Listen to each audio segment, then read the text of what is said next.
Welcome to my video customizing this Monster High G3 Creepover Twyla.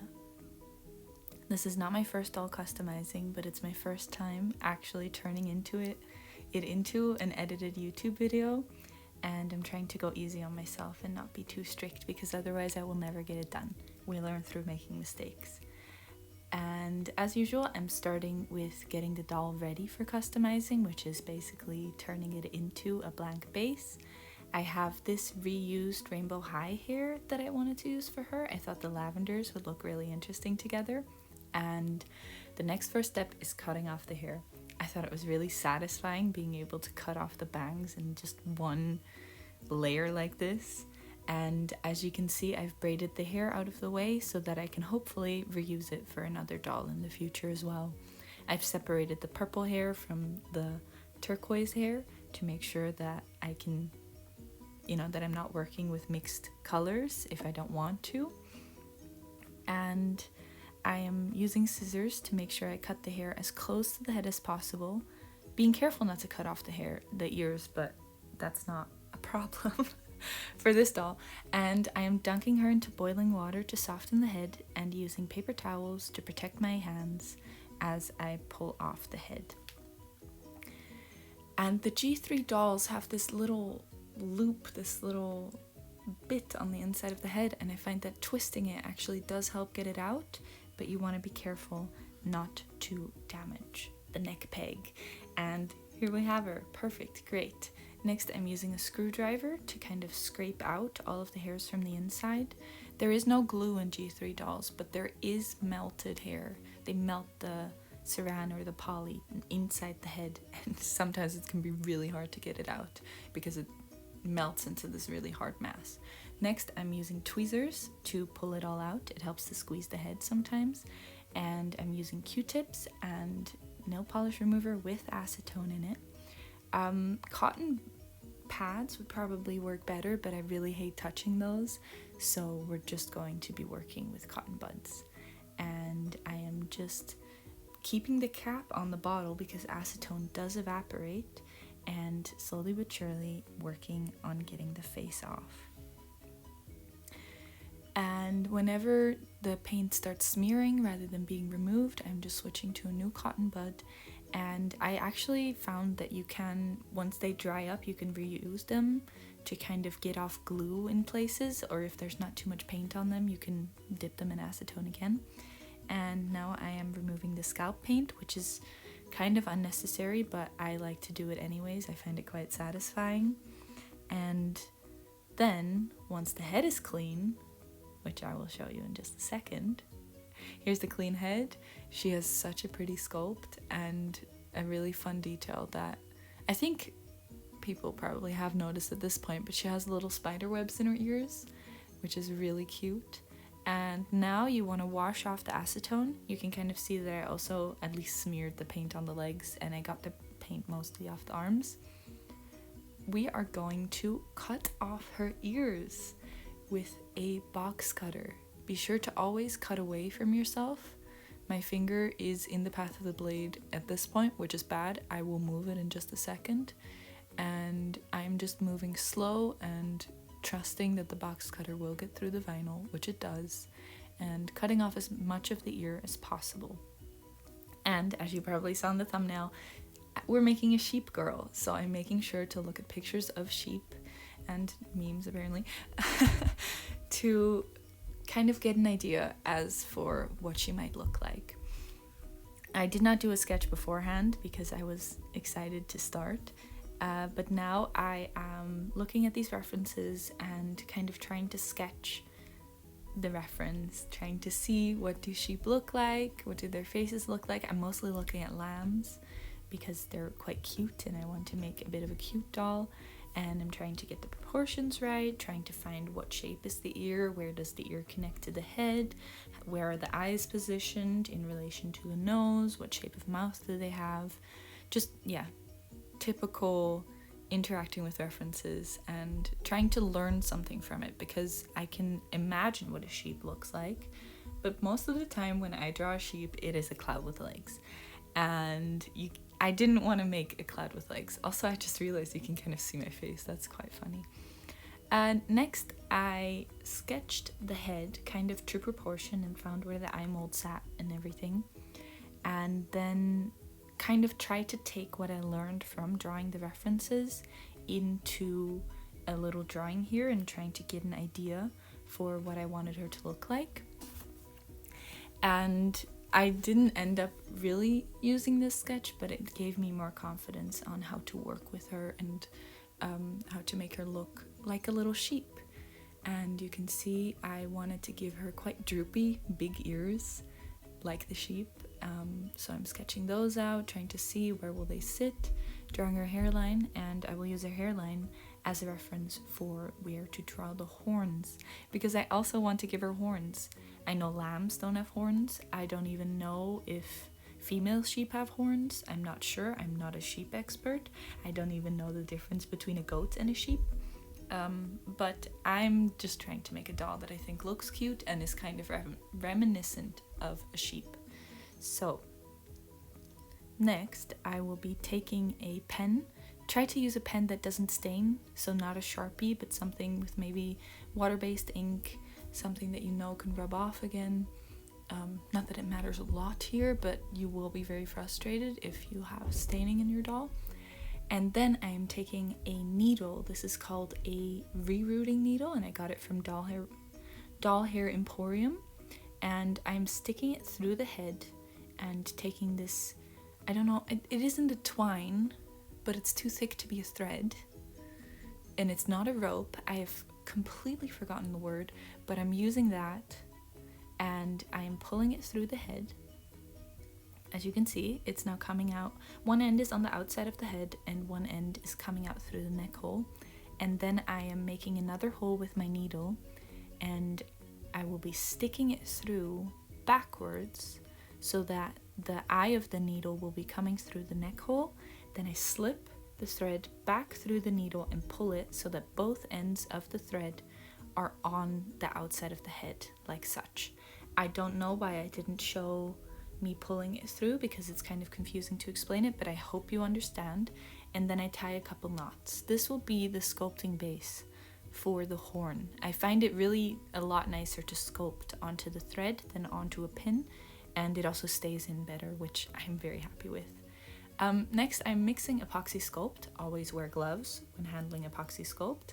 And I am rolling 2 symmetrical pieces into little worm shapes and putting them onto this shape that I sketched for the ear. That's kind of the sculpting base for the ear. And then I'm using this metal tool and some water to smooth it onto the head. We're going to basically sew this into the head, almost like a button. And I like sculpting this because it gives this very sturdy base to attach onto the head to sculpt onto later. And it means that no matter how much you crack the head or squish the head, which I will show you later, it doesn't crack, and it also doesn't fall off or detach. It stays on because the thread goes through the vinyl and the flexible vinyl holds it tight, and it's one of the best ways I found to attach something rigid to something flexible. Here I'm poking holes. These will be what we put the thread through, but I recommend that you put the holes a bit further apart. These ones are too close together. I would have put the outer ones closer towards the edge, but it did the job. And then I'm using the back of the needle to widen the holes so that I can make sure that the needle will fit back through, because that is a problem I have ran into in the past. And you're just going to widen the hole. And then I also use my little sculpting tool to create a little well. Probably not a well, but just a little crevice for the thread to sit in after you put the thread through the head and through the sculpting base, so that it can sit a bit flatter. And now I apologize for the chaos. This is a very chaotic video. It's all in chronological order, so if you wanted to, you could probably follow along in the same order and have time for all the clay to dry. But next we're moving on to the legs. I want her to have, anthropomorphic features. I don't remember what these legs are called, but they're legs that are, they're not digitigrade. Dogs are digitigrade. These are, and we're plantigrade, I know that. But they walk basically on their toenails. Their hooves are toenails, and so their knee and their ankle are way closer together for sheep. And here you can see I've kind of marked off the leg with tape, and I'm going to use a jeweler saw to saw through it. And here we go. I've sawed it into pieces, and I saw it at an angle like this so that when it's bent back, the curve of the leg kind of makes it seem as if it's bent back even further. And I'm going to do something which feels really weird, but I promise it'll end up kind of working. I'm going to attach the legs upside down and reuse the ankle, but just putting it closer towards the knee. Now we're painting the scalp. As I said, chaos, but it is what it is. This is one of my favorite steps because it's just so satisfying. I mixed the closest color to the hair, and then I'm using thin watered down layers and letting them dry in between layers. I think this is 2 or 3 layers, and covering the scalp so that the hair doesn't look as thin as it might be. Next, back to our rerouting needle, I am putting the little sculpting base where it needs to go and starting with 2 threads in my needle and pushing it through the sculpting base into the head and then through the neck hole. This is probably the most frustrating part because it's really hard to pull the needle through. You can see I'm using pliers, and I also put a clip on the ends of the threads so that I didn't accidentally pull it all the way through. It's very frustrating when you do accidentally pull it all the way through. And now we're going to do the same as we did with the horns. We're just going to do it with 2 threads, and we're going to do one on the one side. So one is going to go into this hole that I'm now sticking my needle through one way, and then I will turn it around, put the thread through, and then pull it back out. Yeah, you can see the back of the needle is coming out through the neck hole. I put the thread through, and then I pull it back out, and then you can kind of pull it tight and make sure it's in the right position before you do the last hole. And then you pull it through again, and yeah, then that's how you're going to attach it. Now you have these 2 loops on the inside that are holding it in through the vinyl, and they will hold it tight. They will really hold it so that it doesn't pop off, and you can really pull it tight. You can see I have one hole with 2 threads in the middle and 2 threads on the other side. And next I'm going to use all-purpose glue of any kind. Use your favorite. Just make sure it doesn't dissolve the thread or the vinyl or something.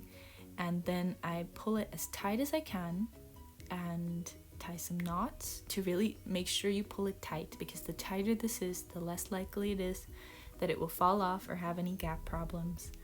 But this is quite hard to mess up. It's just that I really manhandle this head later. And you can see I'm reusing my Q-tip to wipe off the excess glue. And next I am using some super glue, because that kind of makes the thread go rigid, to really attach it, and because the super glue can seep into the thread to make sure the knots are secure. And I've done it on both sides, and I'm kind of squeezing the head to show that it really does stay on, it stays secure. But you can also see that there is a little bit of space between the head and the sculpting base at the front. That's because my holes are too close together. You can learn from my mistakes. As I said, we learn from mistakes here. And I was also reusing the wrist joints. I pulled the hands off because I didn't want them. I wanted her to have anthropomorphic features. I wanted her to have little hooves. So I put a bent paper clip through the wrist joint. And again, chaos, sorry. I'm using some more thread on the deepest part of the nose bridge because I decided I wanted to sculpt on her face as well. And this will work really well. You'll think it's just one little knot, but because the knot has all these little nooks and crannies, it's a really good base. This is again secured with super glue. This is a really good base to sculpt epoxy onto, and it will stay. I will show you later. It cracks a little bit on the edges if it gets too far away and too thin, but I will squeeze the heck out of this head and it stays on. Now we're on to rerouting. I am using a kind of handheld drill bit and a needle cut at an angle, and then I grab a little piece of hair and I am rerooting it into the head. I do it at this stage where the sculpting bases are attached, but I haven't sculpted anything yet so that it's easier to sculpt. My sculpted pieces won't get in the way, and you can see that I have no trouble rerooting. And I'm just working one little bit at a time, but I do find rerooting very tedious, as any rerooter or doll customizer does, I think. So I like to lay out my little strands of hair. I think I saw Rodney Rainbow also do this. Just laying out the strands of hair. It works better if you go from the bottom to the top so that you can pick up the loops from the top without disturbing the bits of hair at the bottom. And then again, I just kind of make an assembly line where I lay out all my pieces of hair and then root it into the head. I'm sure you've seen millions of people doing this, but I just wanted to explain it too. Because I'm making an hour-long video, why not explain every detailed little bit, you know?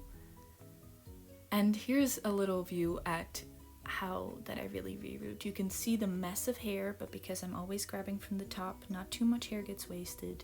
And I'm holding the head in my hand, and my fingers are long enough that I can still kind of wrap the hair around my middle finger, slip the needle tool under it, and then stab it into the head. And then I use my other hand to pick up the hair and slip it around my finger. I'm watching a TV show. I think I'm watching Shameless.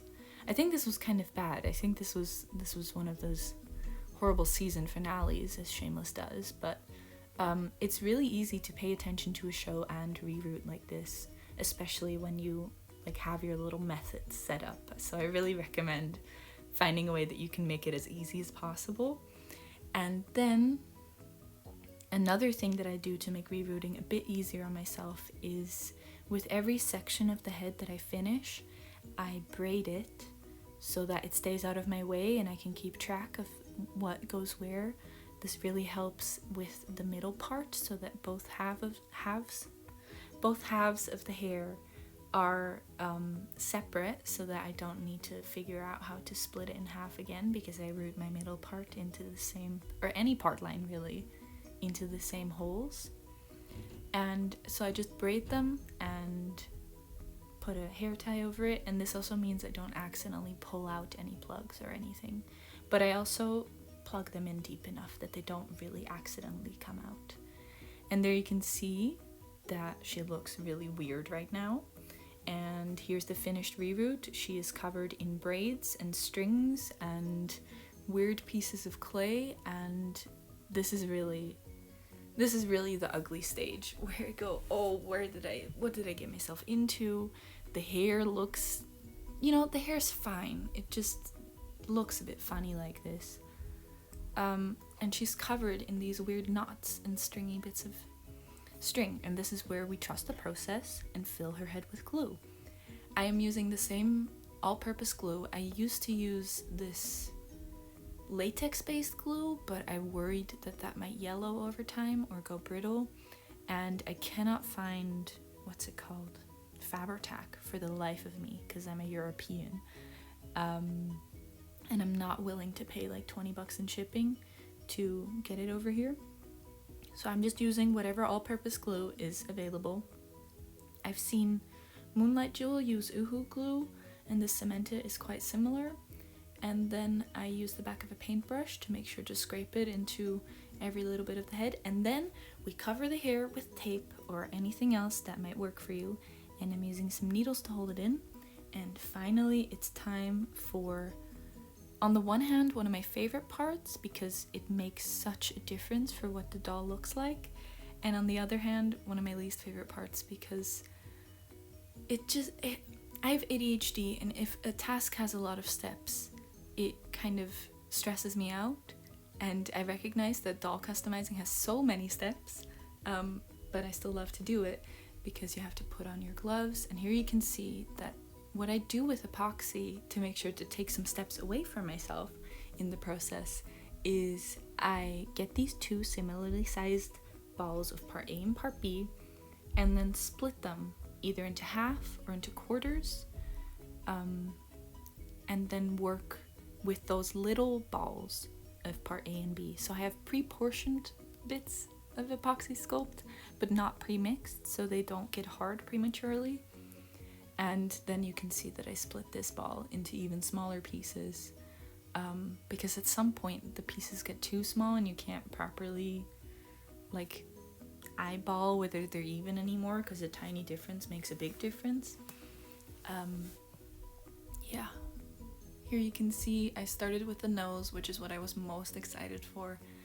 I think all Monster High dolls are really pretty, but they all have such little pointy button noses, so I was really excited to give her a bit more of a smooth, straight, even a bit of a downturned nose. So that's where I started. And you can see that I'm again just using my metal tool and making sure it stays wet, and just carefully smoothing little bits of clay into it at a time. I find that it works for me to work little bits at a time, so adding just a little bit of clay to the nose bridge, and then I took another little piece, split it in half, and put it on both sides when I wanted to make the nose bridge wider, rather than just adding a big piece at a time at once. And I find that it makes it a lot easier to make sure it stays even. And I really like the way that I worked it down into the little space under her eye. I thought that started looking really nice. Her eye shape got really round, and I thought that was just so cute. So yeah, just keep smoothing it down. I'm using my finger sometimes too, if I would need like a really big smooth surface. And then again, 2 even pieces, and we're starting on the horns. I don't show you much of the process of the horns because getting the clay to stick to the sculpting base rather than to my glove was really tricky, but I did make it work eventually. And I keep saying I'll show you later, but I'll show you later how these horns stay on for dear life. They are on there. They don't crack, they don't move. And here you can see I'm trying to pay some good attention to whether they're even, whether they're both pointing in the same direction, which is kind of out, kind of up. This is a 1 hour long video, so I'm going to remind you to drink some water. It's always good to stay hydrated.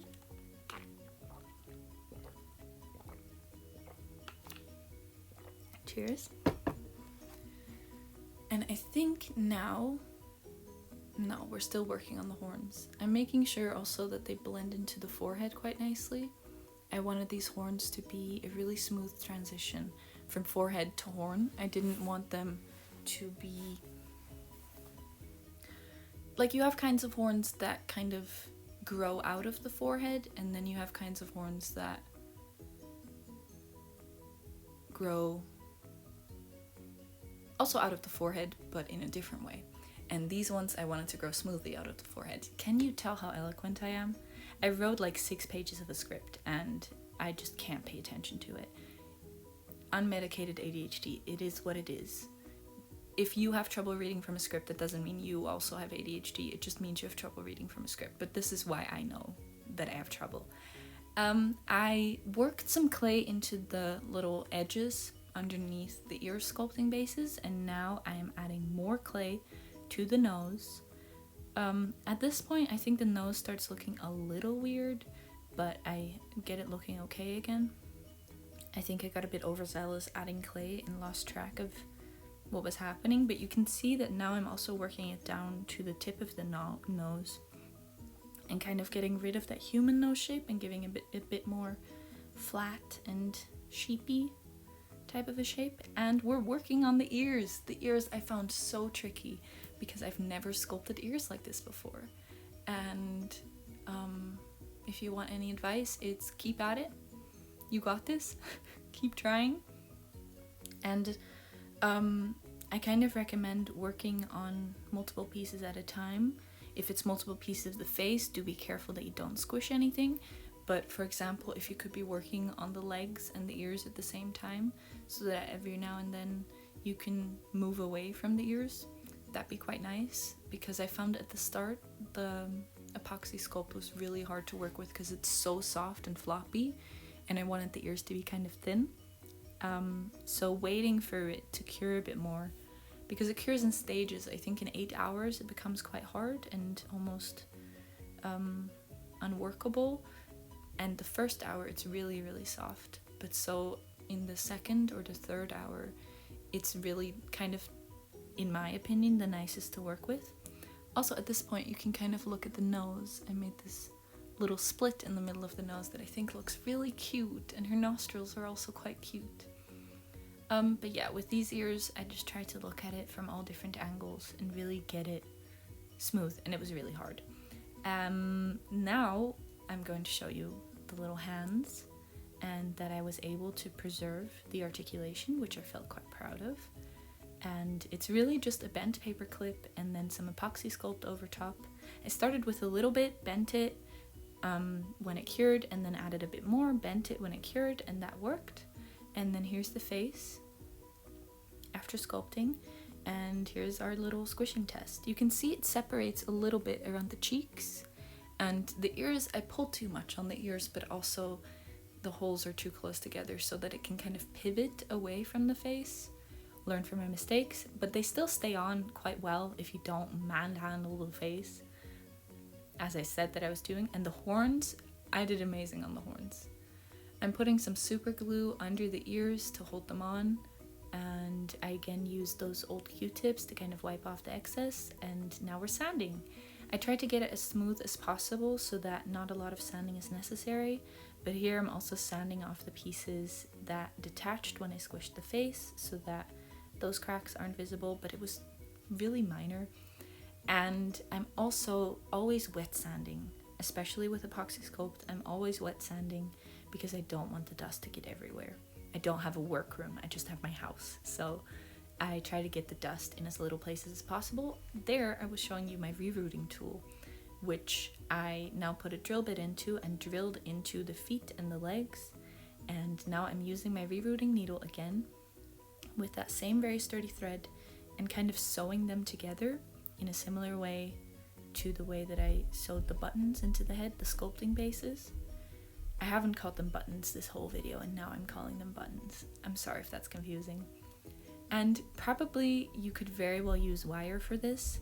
I really despise working with wire. It always pokes me. I never bend it in the right place. Maybe it's because my fingers are soft, but yeah, you could use wire too. I'm just trying to tie very tight knots, and then again I will put super glue on it to stiffen the thread and really keep it together.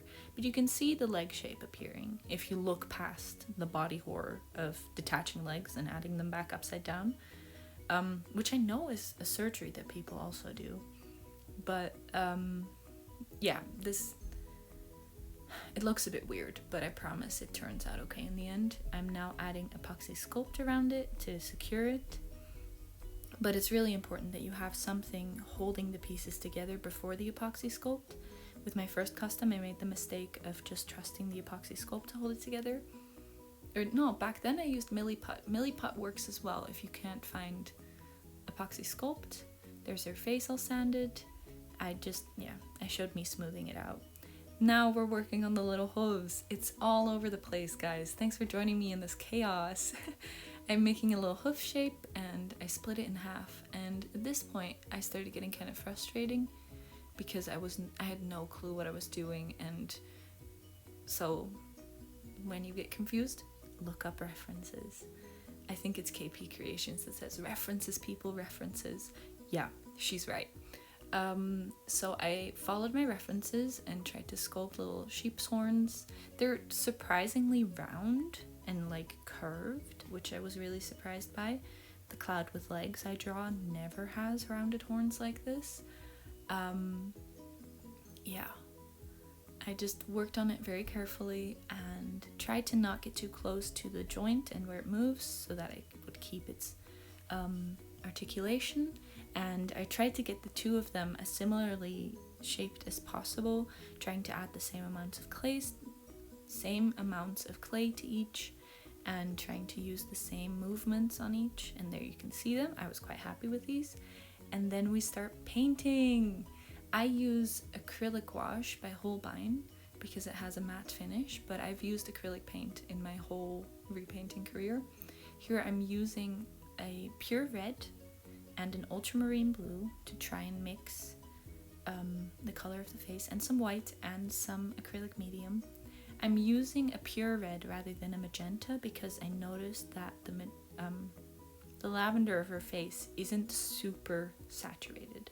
So I'm using a less purpley red to try and match it, and I always put my paint on the back of the head so that I can see what color it dries.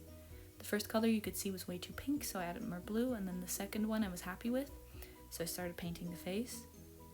You will see that I make a lot of decisions where I say, yeah, this is good enough, and then backpedal later. This is, I think, one of the first of those where I think good enough, and then you'll see. But yeah, I add quite a bit of medium and quite a bit of water and paint on really thin watery layers to try and get as little brush strokes as possible. You still see some brush strokes, and that's just how it is. I've realized that a doll repaint will always have some texture, whether it's the texture of MSC or the texture of paint, and I've just accepted it, and I hope you can too. If not, good luck. All the power to you. I'm painting the face, and you could argue that this is a really good match, but I see a slight difference in saturation.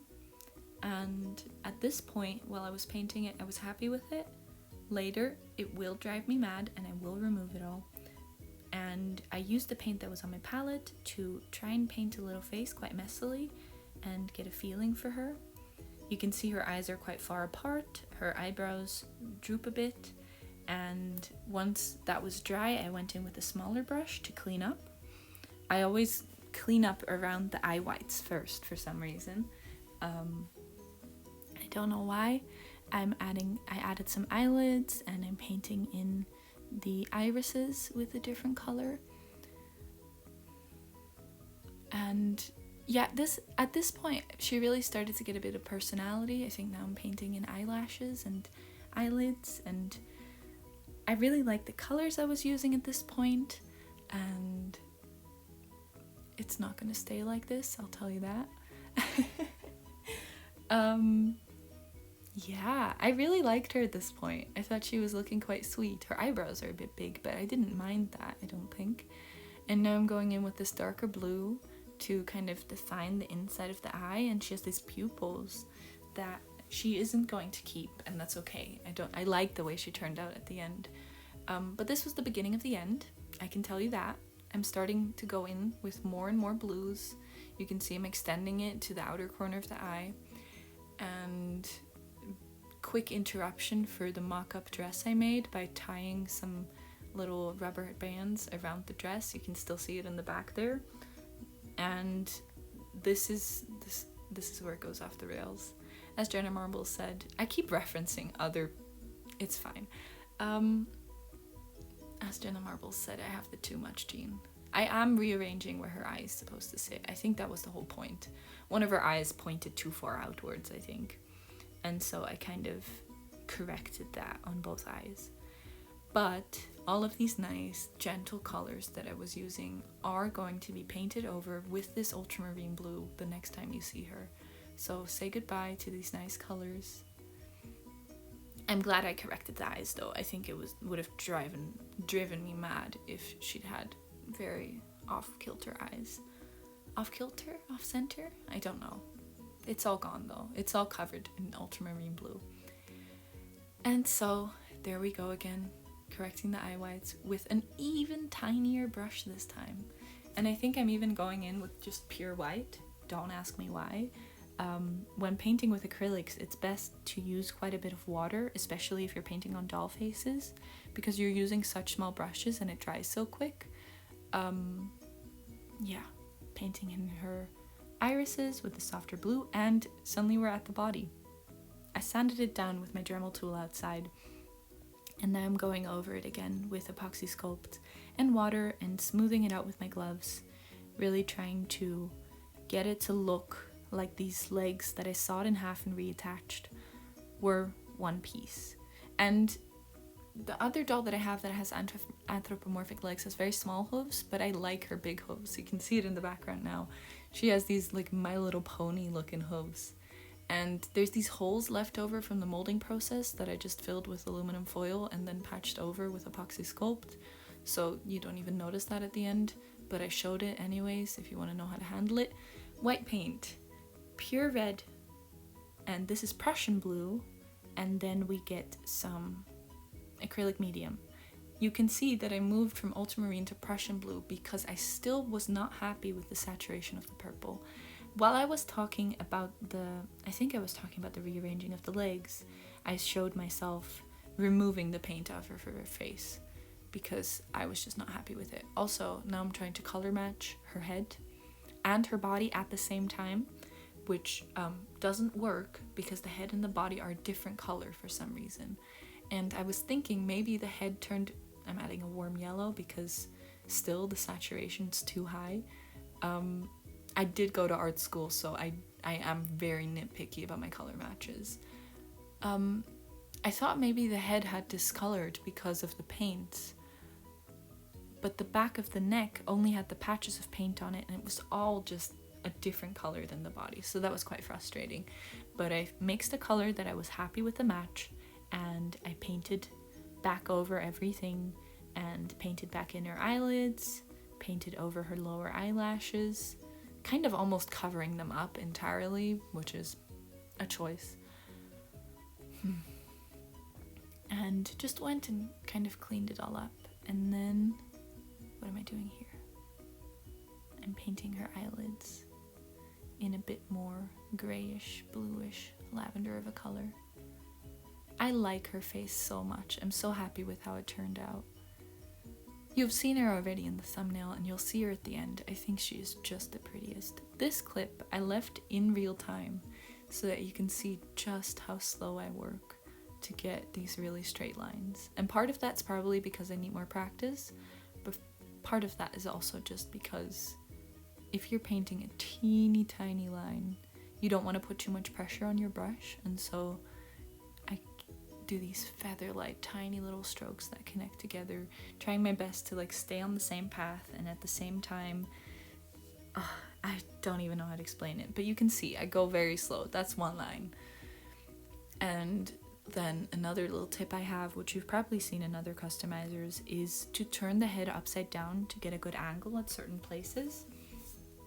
It can be quite tricky to paint two symmetrical eyes on a 3D surface, so turn it upside down if you need to. Here you can see my indecisiveness about her lip color. I had a lot of trouble with her lip color. So I painted it a lighter color earlier, and then I painted it a darker purple, and now it's going lighter again, and even lighter, I think. What I like about acrylics is that you can just paint over what you did before. And I know a lot of people don't like acrylics because you can't remove them, but here I'm going in with a wet Q-tip quite soon after reapplying paint, and you can see that quite a lot of it comes off. So if you're quick enough, you can clean up your mistakes with a wet Q-tip. So yeah, that's just a little tip. What I really like about this doll is that I added a lot of different colors inside of her eyes. You can see I'm going in with more purpley, pinky colors, and then with quite a dark blue, but leaving this little underside, the light blue that was there before.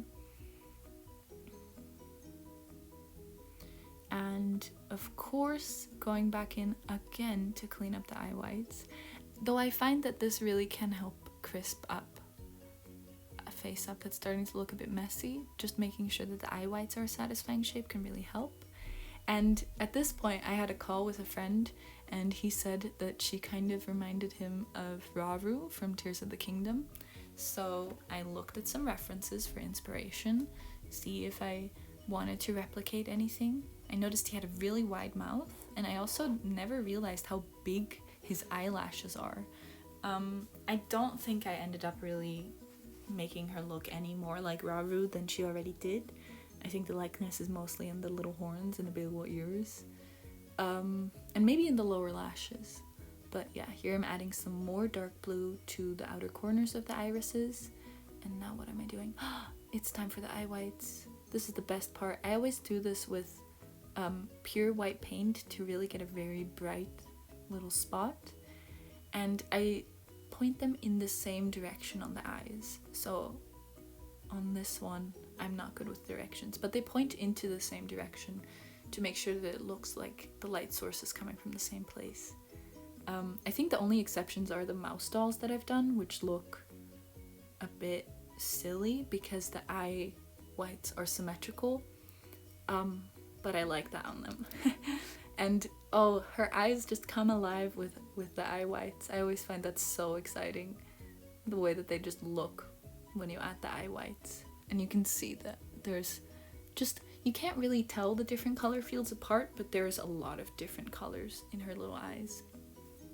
And now I'm going back in with a skin tone and cleaning up all of the little mistakes that I made. That's what I also really like about acrylics, painting with acrylics, is if you can mix the skin tone, you can kind of fix all the mistakes you've made, and it doesn't disappear, but I really don't mind it. Here I'm going and cleaning up the little top eye crease, and this is why I waited to do the eyebrows, so that I would have space to do this without messing with the eyebrows.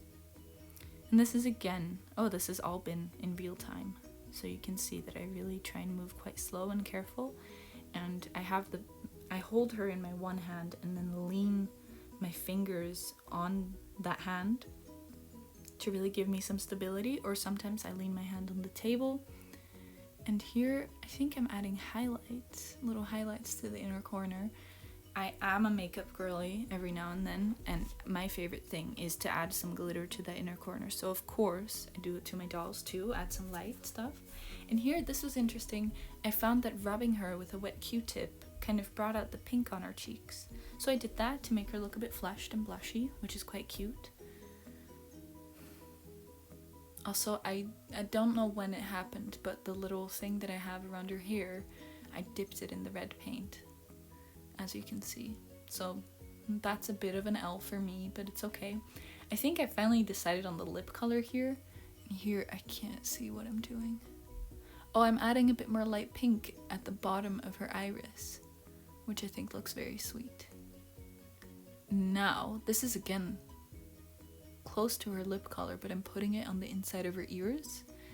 And this, I think, something that makes face-ups look really cohesive is if you use all the colors that aren't the accent color, if you use those in multiple places, either on the face or on the doll. And so I'm using the lip color also on the nose and also in the ears. Now it's eyebrow time.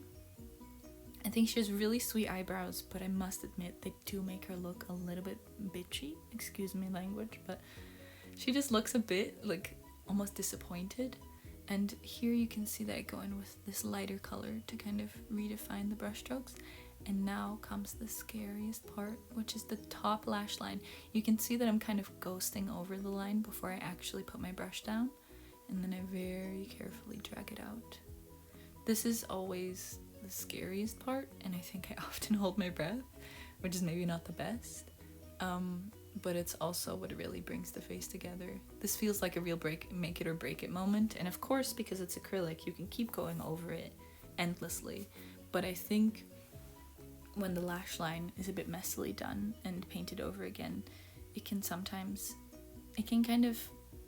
be really frustrating. That's just it.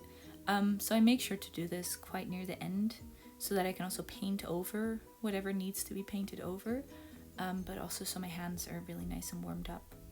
And I'm tracing around her little inner corners, which I just think her inner corners are really nice. And doing the lower lash line with the same color. You can probably tell that I'm not using any black on her face, and that's because her color palette is really quite light colors, and I didn't want to kind of kill the subtle feeling of those lighter colors by using a black.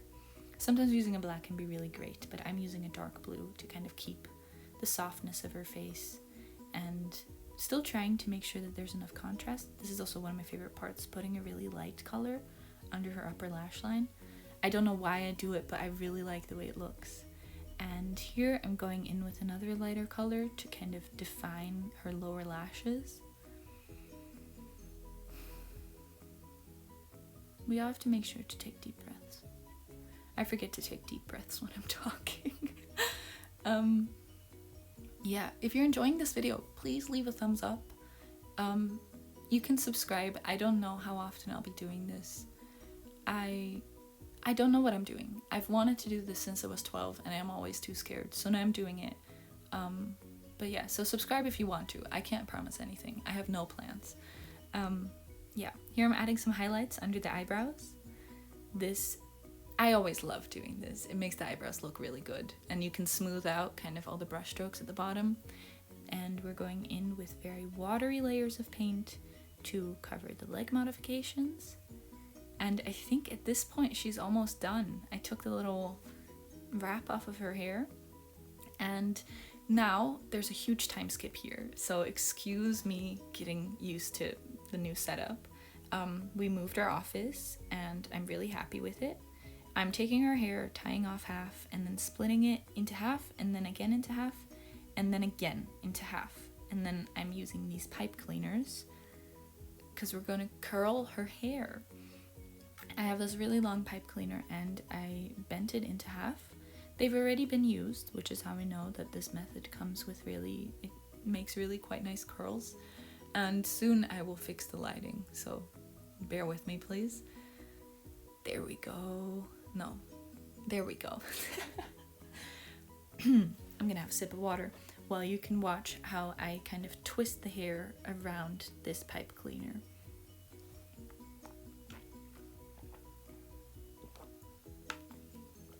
I find it kind of hard to explain this without simplifying it, so I hope watching me explains it to you. There's always this little end that stays out, and I found that this nylon was actually kind of hard to work with. This was easier to do with saran. And if you have a curly haired doll that comes with really messy curly hair right out of the box, I found that this is actually quite nice to do on that hair because you can just pull it tight and then the frazzled little ends actually stay together quite well, which means that you don't have these awkward little ends sticking out at the end. I just said ends so many times. Either way, you just wrap it around and then use the end of the pipe cleaner to kind of secure it into place. And then you do that for the whole head.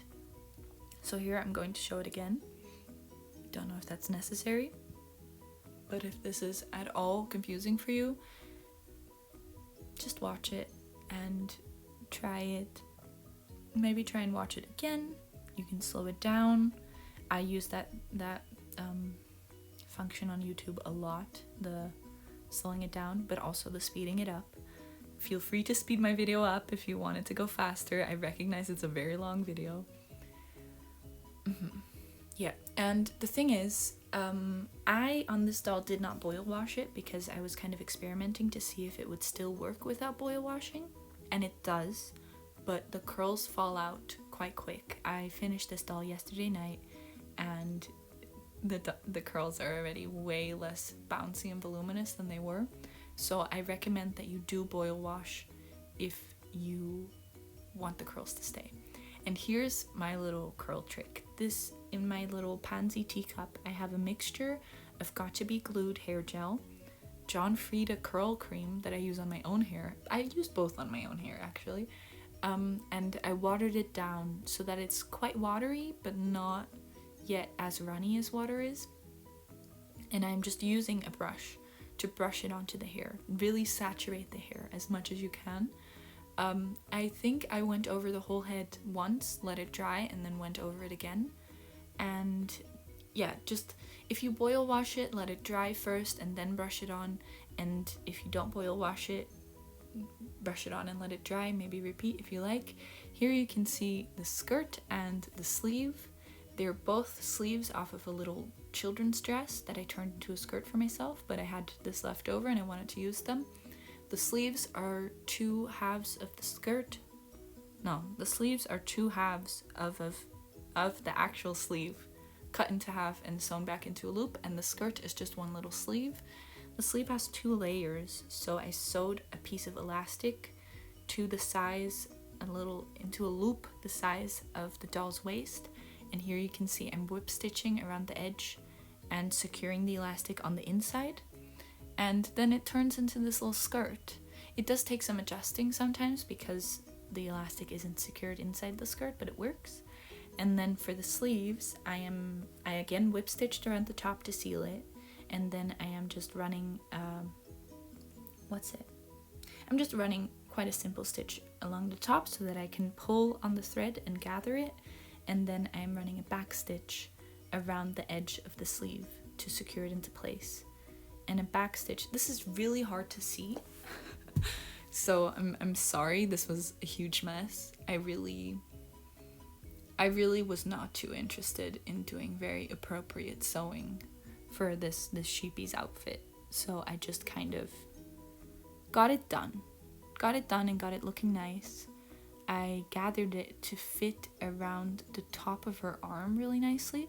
Also, something I maybe could mention that I don't think I touched on during this entire video is that I do, on every single one of my Monster High dolls, sand off their molded on underpants because I just don't like them. And also some dolls, I have them with like low-waisted pants, and I don't like when you can see the molded on underwear. Here I'm using G1 Mercedes City Ghouls as top because it fit my doll, and I'm kind of using it as a reference to sew some panels of fabric together. And I'm doing it quite messily and not necessarily worrying about it. I'm trusting the process and trusting that all the texture that this is adding will look nice with the very poofy dress. And once all the panels got wide enough that they fit around her body, I used some graphite, quite a soft graphite, to just draw where her spine was. Here you can see that her butt sanded very smooth, which I just think is more aesthetically pleasing. And I sew the sleeves into the top. I have attached some Velcro with enough space for it to overlap onto her back using the little graphite markings I left. And we're almost done. I'm dressing her up, and then we're gonna open up her hair. Yeah, I guess that's correct. My boyfriend always says open up hair, and it just doesn't make sense to me, but I guess it does make sense. I guess my hair is open. Her hair isn't open right now. I don't know what I'm saying. I'm going a bit delirious. But yeah, now you can see how her top fits and how the sleeves hold on. And then we're gonna put on her little skirt. I think her hooves turned out really cute. And as I said, it takes quite a bit of adjustment, but we can do that. Let's see it. Yeah, there she is. I think that looks so lovely. I think that looks delightful. And now, I always start at the back with hairstyles so that I can mess it up and have it not be too visible. Now we're going to unwind the hair from the pipe cleaners. And I think I left this quite slow so that you can really watch. But I'm basically just untwisting it.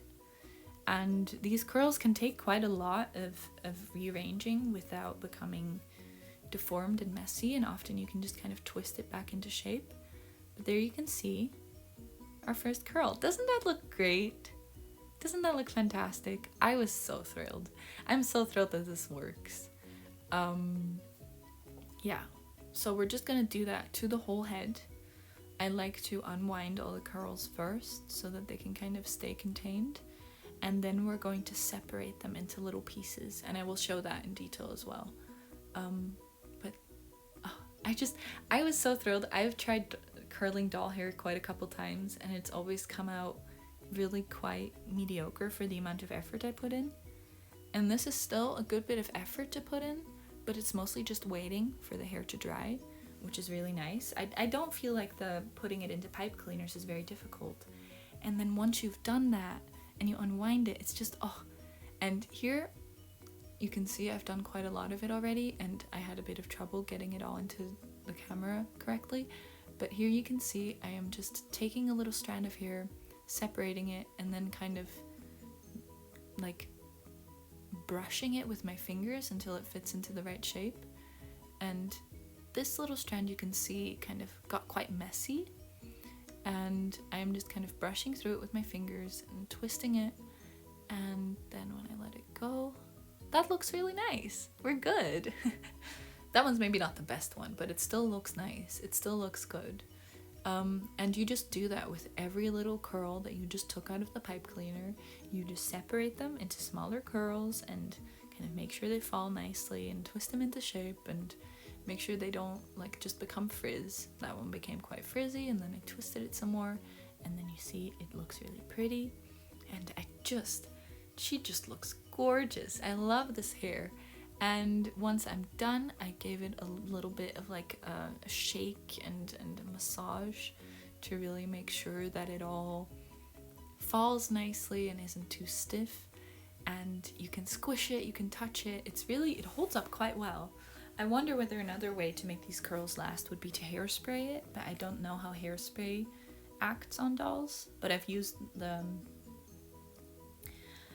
gel on dolls before, and they've aged pretty nicely with the gel in their hair, even though they've had the gel in their hair for maybe a year now, 2 years. So I'm not an expert. I'm giving her a little trim, just trimming off any bits that stick out.